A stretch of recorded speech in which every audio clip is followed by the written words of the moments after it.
morning. I'm sorry I can't be with you this year at the TWI Summit. TWI Summit is always a great thing for me to visit because I can get in touch with the people that are really working with the material every day, catch that excitement. It's a big opportunity to sort of charge up for me. I'm kind of surprised when Alan Robinson and I first discovered TWI in Japan in the late 80s and identified it as one of the keys to the success of the Japanese management system. We actually were quite surprised. How is it that a process that is 45 years old can still be so vital at that time? And here we are, now it's more than 70 years old, and it's just as vital or more vital in the United States. And the answer is, when you take apart what TWI is all about, it's really quite straightforward, and the lessons are timeless. They're about people, they're about processes, and they're about improvement. Okay, people are the critical point. We oftentimes forget about it. You look at the way we do our financials and stuff like that. Where do they show up as an asset on the balance sheet? And the answer is they're not. They show up as an expense. And so sometimes we get so far away looking at how to drive that balance sheet, and we forget the importance of people. Process, if we don't have documented processes, how in the world can we constantly improve them?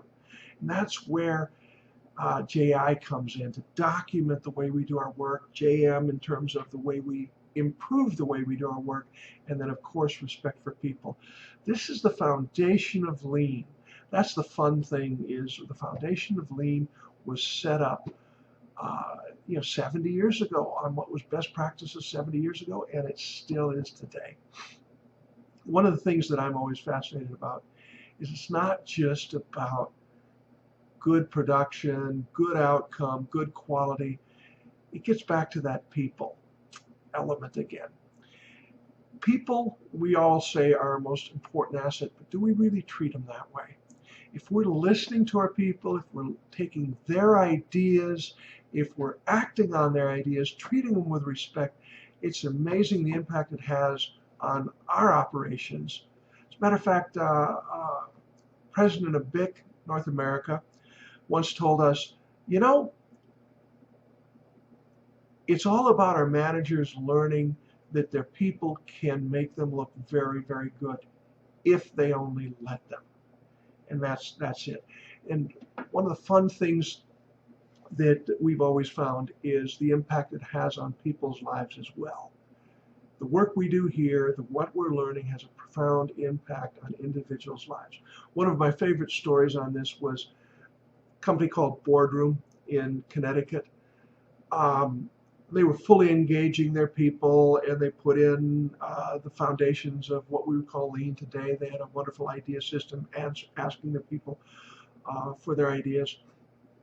And we got to know Marty Adelston, the CEO, quite well, and got to the point where we said, Marty, we got a strange question to ask you.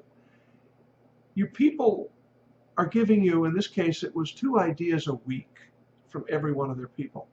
All these ideas, you're listening to them. Does it impact their lives? And he says, well, there's only one thing I can tell you. Before we put in the system, we had the usual amount of divorces that you would expect in an organization our size of 140 people. In the 8 years since we put in the idea system, started listening to our people, started believing and living this way, managing this way, we haven't had a single divorce in 8 years. We went back 2 years later. What was our first question? You guessed it.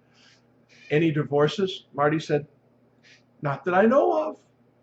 So there you go. If you want your workforce to have marital bliss, well, maybe not bliss, be able to work their way through it, put in a good system to listen to your people and let them drive your improvement. It's been great talking with you. I hope you have a wonderful conference, and meet a couple, and make sure you meet at least 2 new people that you can talk with after the conference, and learn at least 2 new things, and it'll more than pay for your adventure. Thank you very much.